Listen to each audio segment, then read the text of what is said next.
UFC Fight Night Aspinall versus Tybura is coming up with this weekend, and this is your complete guide and betting breakdown for the entire card. We're going to talk about confident picks. We're going to talk about underdog opportunities, fights that you should avoid. We are going to talk about lock of the week and the official bets that I will be placing. Guys, timestamps are there if you would like to skip to any part. Hello, everybody, and welcome back to another video. If you are new here, my name is Kyle. I am your guy with too many YouTube channels, and welcome back to, like I said, your complete betting guide this time for UFC London, Aspinall versus Tybura. Guys, timestamps are there if you would like to use them. Let's start off with the confident picks. Starting off with my first confident pick of the card, guys, I have Daniel Marcos. He's taking on Davy Grant, and Davy Grant is an okay fighter. You know what I mean? He has nothing like that really stands out to me as a fighter, but Daniel Marcos does. He was coming into the UFC looking very, very good. He has a huge, great way to land his shots. He has very nice power behind his hands, and he's very accurate. Coming off the Contender Series,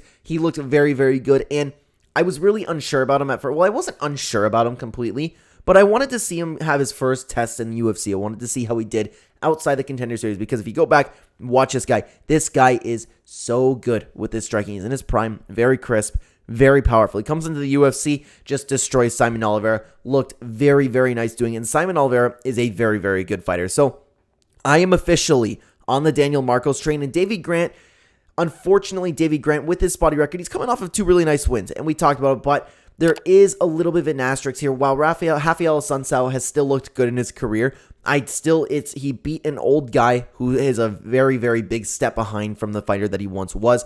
And before that, Luis Smolka, make of that what you will. He's looked good in his last couple fights, but then if you go in, as soon as he starts fighting, and these are just two examples that are recent, Adrian Yanez, and I think Adrian Yanez is top talent in the division, and Marlon Vera.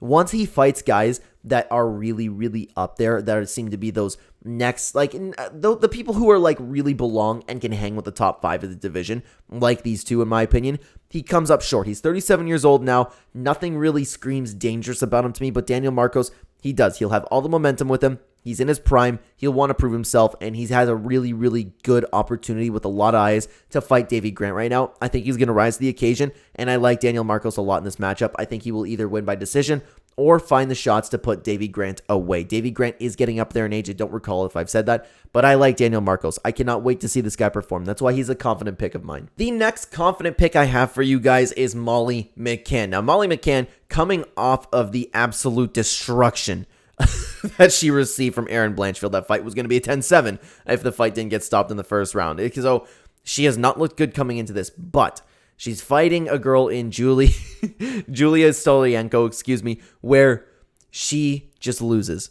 She just loses. That's all she does. The only win she has is in Jessica Rose Clark, and everybody beats, especially at this point in her career, everybody beats Jessica Rose Clark, and she is highly susceptible to arm bars. I don't know how she keeps getting caught in arm bars, but before that, she's losing to opponents who just aren't, I don't mean to be disrespectful, but these opponents just aren't good, especially at this point in her career.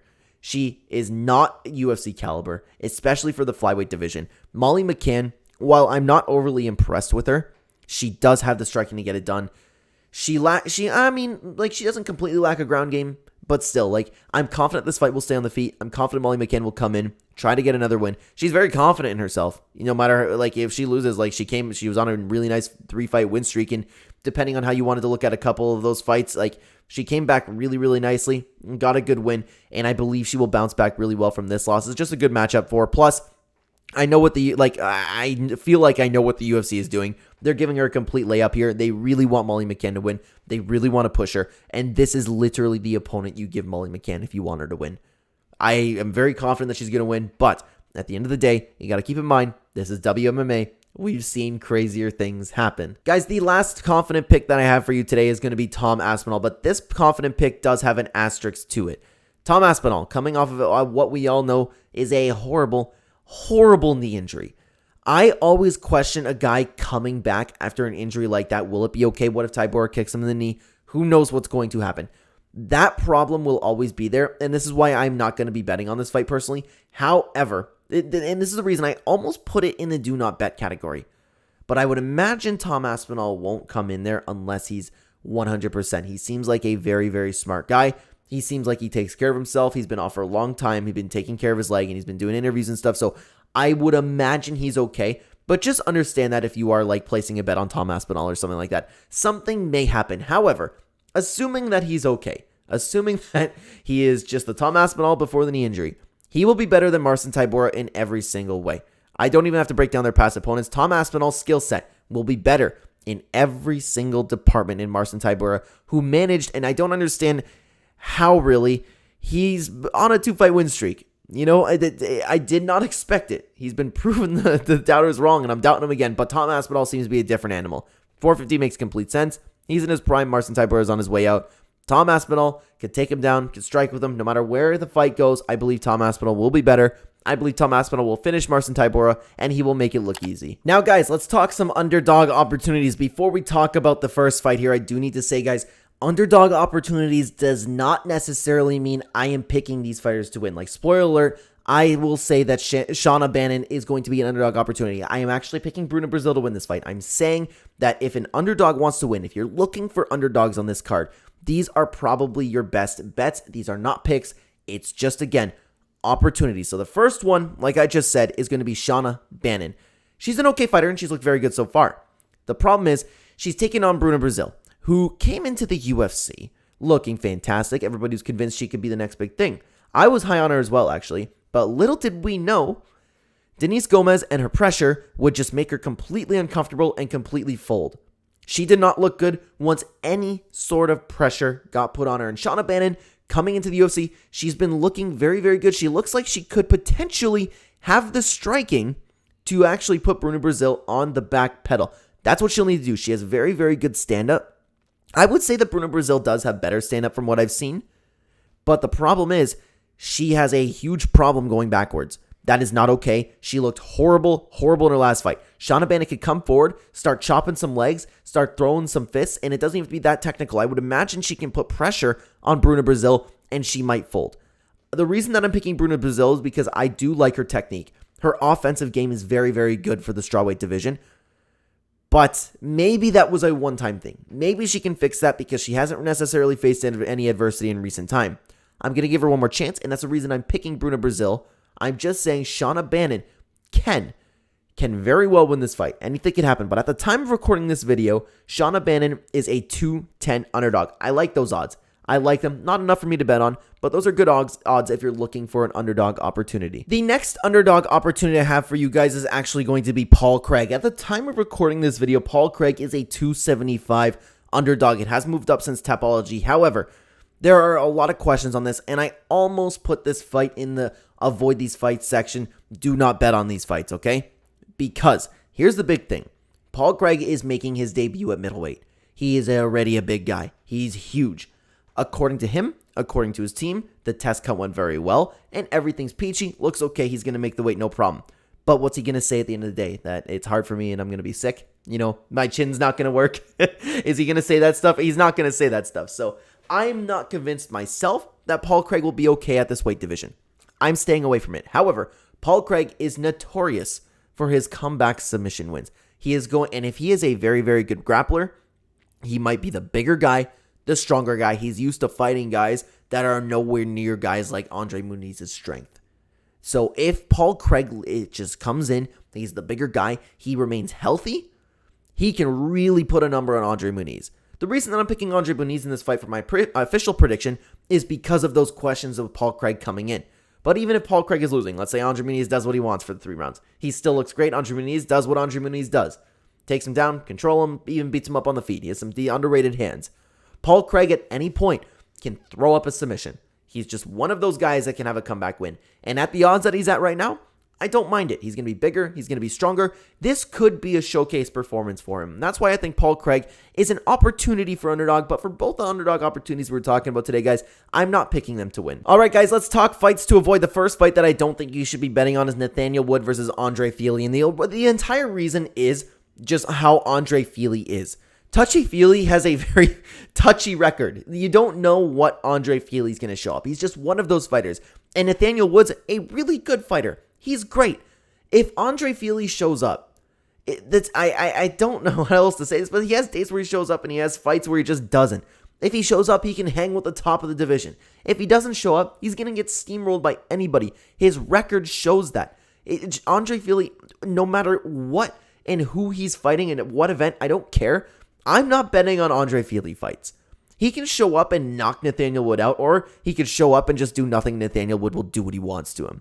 That Andre Fili is the entire reason why I'm staying completely away from Nathaniel Wood versus Andre Fili, and I think you should as well. The next fight I think you guys should avoid is Jai Herbert versus Faraz Zayem. Now, the reason for this is because we've seen Jai Herbert as of recent have problems being taken down and being controlled. He has a little bit of a lack of a ground game, but these two fighters on the feet, if this fight remains standing, it's a very, very even fight in my opinion. The thing is, with Faraz, we've seen him in his recent fights start to mix takedowns into his game, and he's looked quite good doing so. If he comes in and tries to take down Jai Herbert, he could win. If not, this is a very, very even fight. The reason why I don't think you should bet on this is because, like I said, their skill sets on the feet are very good, but we don't know the game plan of Faraz Zayem. He prefers to strike, but we've seen a weakness in Jai Herbert with his ground game. Is he going to mix in the takedowns, or is he going to stay striking? I don't know what his game plan is going to be. I think the right thing to do would be to come in and take down, but obviously he's a striker first. I don't know what he's going to do, and because of that reason, I'm staying away from it. I'm picking Zayem to win this fight, but I'm not confident because I don't know what the approach will be. If the approach is take him down, he can win. If not, you get the point. This is a very even fight, and I'm staying away from it. Guys, the last fight that I think you should avoid betting on this card is Danny Roberts versus Johnny Parsons. Now, this is actually mostly because of both fighters. Johnny Parsons is one of those guys who I'm very, very excited to see come into the UFC because he is one of those guys who just comes in, swings wild, and just comes to kill you. It's a very, very fun style. If Danny Roberts is able to stay on the outside, just jab his face off, out-technique him, and I'm not saying Danny Roberts is the most technical guy in the world, but he will certainly have an advantage when it comes to technique. Danny Roberts has the potential to shut down Johnny Parsons' game. Johnny Parsons has the potential to come in and steamroll Danny Roberts. We've seen Danny Roberts KO'd before. How long ago since he was KO'd? 6 months ago, so probably recovered from that. But Danny Roberts doesn't have the most granite chin in the world. I don't think when's the last time he's been KO'd? I think it was this one. Michel Pereira, yeah. So we have seen him get knocked out before. Johnny Parsons, one of those guys with crazy power, crazy grit. He'll come in, try to take your head off. It can either go that way, or Danny Roberts is just going to completely out-technique and shut down Johnny Parsons. I don't know which of those that will happen, and that's why I'm going to stay away from this fight. I really believe you should as well. All right, guys, let's talk lock of the week. My lock of the week for you guys this time is Makhmud Muradov. He's taking on Bryan Barberena, coming off of 2 really tough losses, okay? The entire reason for this is Bryan Barberena is already a smaller welterweight, okay? He doesn't have a lot of muscle on his body. He's not a big guy. He just completely comes in, brawls, and out-cardios you. He's fighting at middleweight, and a lot of people think that this is absolutely nuts. He's going to be taking on Makhmud Muradov, who, while he's coming off of 2 losses, okay? He's coming off of 2 losses that have aged very, very well. Some people look at GM3 differently. I think he's a great fighter. He can submit anybody on the planet, okay? I do not take anything away from these 2 losses. I still think he's a very good fighter. Before that, he's been looking very good, okay? He's been looking really, really good. I don't like this matchup for Bryan Barberena.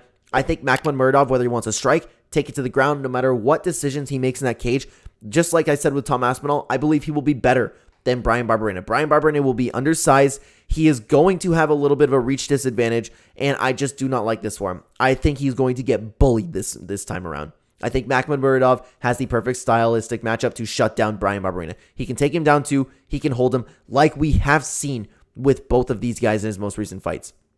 I think this is a given. I think Makhmud Muradov is going to steamroll Bryan Barberena, and this is why he is my lock of the week. Now, guys, let's talk about my official bets that I'm going to be making this weekend. If you guys don't know me on the channel, I am a big fan of 1.5 rounds. I like that a lot. I will be parlaying it with some of my confident picks. So the fights that I do like to go over a round and a half that I'm kind of sure of is I like the Bruna Brazil. Even though she did get finished, I don't mind that idea. It's still WMA. I usually do that. Definitely Ketlen Vieira. I think there's going to be a lot of hugging in this fight. Molly McCann, I can see getting a finish, but I will still be doing it just because of the history of that division. I don't mind that, and I don't mind losing to that. But other than that, I'm not going to have a ton of bets this week. So, let's say if we want to take my confident picks, I'm going to take Tom Aspinall, reluctantly. Molly McCann, she's a confident pick, but I still don't know if I want to bet. And lastly, where are you, Daniel Marcos? There you are, Daniel Marcos. That's 280. I still don't necessarily love those odds. If it were to move Molly McCann, 2 times your money. I like that a lot more. This is something that I will probably end up doing is both Tom Aspinall and Daniel Marcos. I really, really like that idea. But other than that, I'll be doing the same thing. Like I'll parlay Tom Aspinall with Ketlen Vieira to go over 1.5 rounds. I really, really like 1.5 round bets. Other than that, there's not a ton that I'm going to be playing around with right now because there's a lot of fights here where I'm like, I don't know. And what am I thinking? Makhmudmuradov. What am I thinking? Okay, let's fix that. Tom Aspinall, Makhmudmuradov, and Daniel Marcos. 260. That's better. That's better because I don't know what I was just thinking there. Yeah. So I'm definitely going to be doing Makhmudmuradov parlayed with one of the 1.5 rounds. Same with Tom Aspinall. Same with Daniel Marcos. I like those. Something tells me that Paul Craig could pull it off, but I'm going to stay away from it. Jai Herbert's not bad for the odds right now. There's a lot of decent underdogs if you really want to take them, but at the end of the day, there's a lot of really close fights. Like hitting either of these aren't too bad. There's a lot of fights that are like decently close. But for me, guys, I'm definitely going to be doing Tom Aspinall. I'm definitely going to be doing Daniel Marcos and definitely going to be doing Makhmudmuradov. But the odds aren't great with either of those fighters, so I'm going to parlay it with a 1.5 round. I think that's probably the safest to do. I'm not going to do just in case every single one Ketlen Vieira. Maybe, to be honest with you, I'm going to do like one of each because I'm going to be placing 3 big bets. Like Tom Aspinall, I'll do 1.5 with Molly McCann. Daniel Marcos, I will do 1.5 with Ketlen Vieira. Then Makhmudmuradov, I'm going to do 1.5 with Bruno Brazil. I think that's the safest way to go about it. That's probably what I'm going to be doing this weekend. I'm feeling good about this week, guys. But then again, looking back at the card, there has been some absolutely ridiculous underdogs that have pulled it off that nobody saw coming. But guys, that's going to be the bets that I'm going to be making this weekend. That has been your complete betting guide. I'd love to know what you think about what I had to say down below. I would love to hear from you. And thank you so much for watching, everybody. If you'd like to continue watching the Clenbat channel, there'll be 2 videos on screen for you right now. Check them out. I will see you either there or in the next video, guys. Take care.